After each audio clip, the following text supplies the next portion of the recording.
এই সূরাটি শোনার সাথে সাথেই চারদিক থেকে খুশির খবর আসতে শুরু করবে।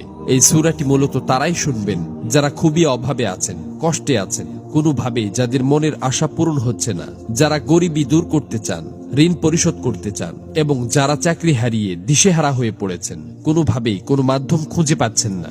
আজকের এই গুরুত্বপূর্ণ সূরাটি শুধুমাত্র তাদের জন্যই। কষ্ট করে সূরাটি আপনারা মনোযোগ দিয়ে প্রথম থেকে শেষ পর্যন্ত শুনুন। ইনশাআল্লাহ এই সূরাটি শোনার উসিলায় আপনাদের সকল অভাব অনটন গায়েব থেকে দূর হয়ে যাবে, সকল ঋণ পরিশোধের ব্যবস্থা হয়ে যাবে, মনের সকল অপূর্ণ আশা আকাঙ্ক্ষাগুলো পূরণ হয়ে যাবে। আপনি যা চাইবেন সাথে সাথে তাই কবুল হবে ইনশাআল্লাহ। প্রিয় বন্ধুরা, আল্লাহ পাক চাইলে সবকিছুই সম্ভব। এজন্য আল্লাহ তাআলার কোরআন মাজিদের সর্বশ্রেষ্ঠ এই সূরাটি শুনতে শুনতে আপনার মনের সকল নিয়ত, মনোবাসনা ও জীবনের সকল চাওয়াগুলো আল্লাহ তাআলার কাছে মনে মনে দোয়ার মাধ্যমে তুলে ধরবেন। আল্লাহ চান তো মুহূর্তেই আপনার জীবনটা পরিবর্তন হয়ে যাবে।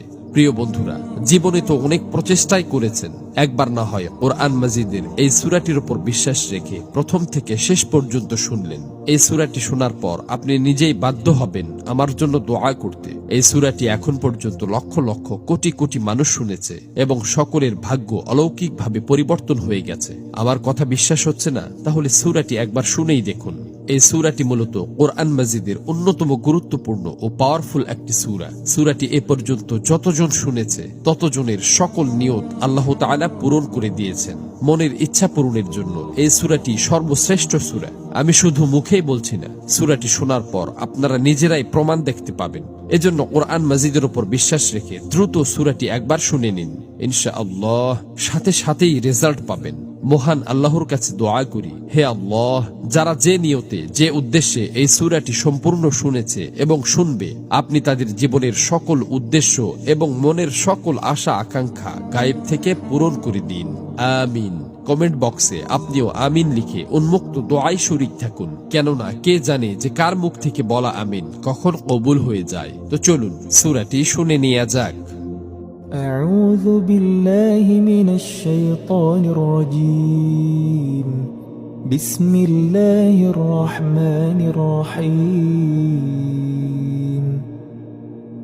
يا أيها الذين آمنوا أوفوا بالعقود أحلت لكم بهيمة الأنعام إلا ما يتلى عليكم غير محل الصيد وأنتم حرم إن الله يحكم ما يريد يا أيها الذين آمنوا لا تحلوا شعائر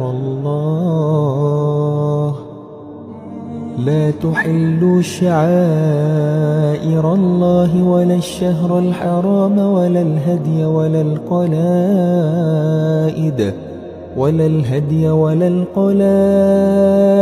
ولا